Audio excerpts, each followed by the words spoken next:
welcome to FitLab. We're going to go over a common question today that I get asked a lot, and I'm sure anyone that's just starting to work out is probably wondering. And that question is, what is the difference between free weights and machines? So if you walk into any gym, you'll see a lot of machines lined up through the middle of the floor, and some free weights, some dumbbells, maybe a squat rack or two, and some free weights generally tucked away in the corner. Maybe even some kettlebells if we have a cool gym. And the main difference we're going to find if we're looking at machines versus free weight is machines provide a lot of the stability for you.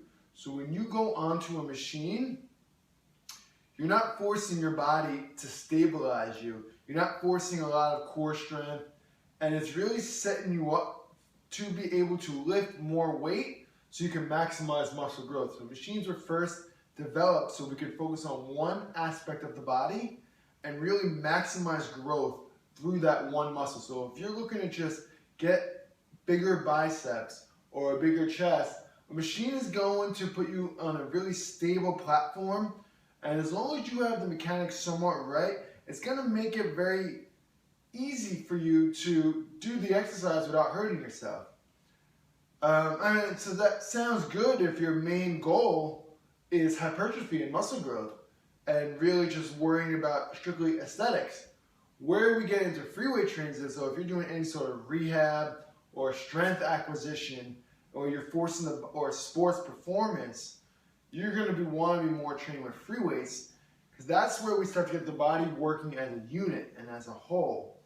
So if you look at a squat or a deadlift, these are compound exercises that require a lot of core stabilization as well as full body strength. Muscles need to work together in groups as compared to isolation like on a machine.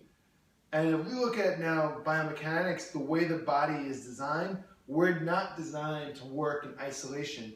We're designed to work all together.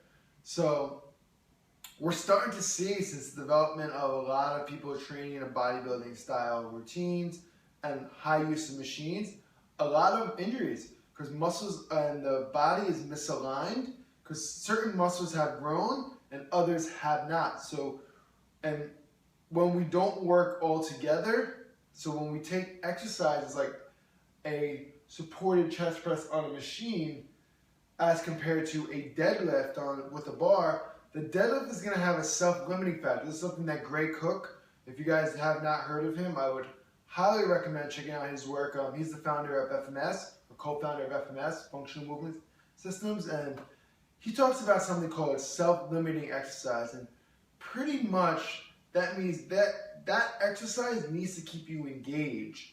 So, and if there's one weak link, it's going to show up, so you will not be able to complete the movement. A machine does not allow for self-limiting because a machine will make you stronger at what you're good at, but maybe if you do not strengthen the other stuff, get away from your weaknesses. So at FitLab, we predominantly use free weight training. I mean, in our home gym here, we have kettlebells, and then when we work outside in gyms, it's mostly free weight based. Will I sometimes use a machine with someone? Sure, but it's going to be towards the end of the routine. And it's going to come into play is there a specific goal?